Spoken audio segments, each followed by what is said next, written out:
Grabe, nahulog ang aking wallet. Hindi ko alam kung saan ko siya hahanapin. Dito po ako sa California. Nagpunta po ako sa Popeyes, sa Boiling Crab, sa Rayleigh's at sa Bubba B4. Grabe. Hanap ako ng hanap ng wallet. Nandun po yung 3 kong credit card. Nandun po yung debit card ko, driver's license, and meron po akong $300 na sa loob ng aking wallet. Grabe, namutla ako sa takot.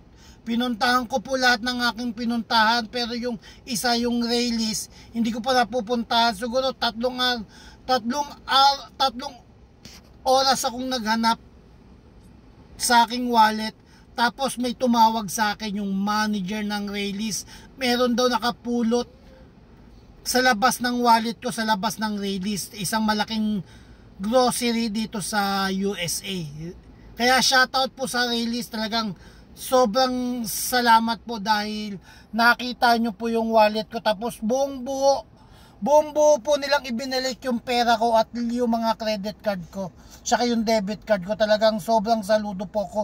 Si Christy, yung manager ng Rayleigh's, ang tumawag sa akin, at saka hindi na rin sinabi ni Christy kung sino yung nakapulot ng wallet ko.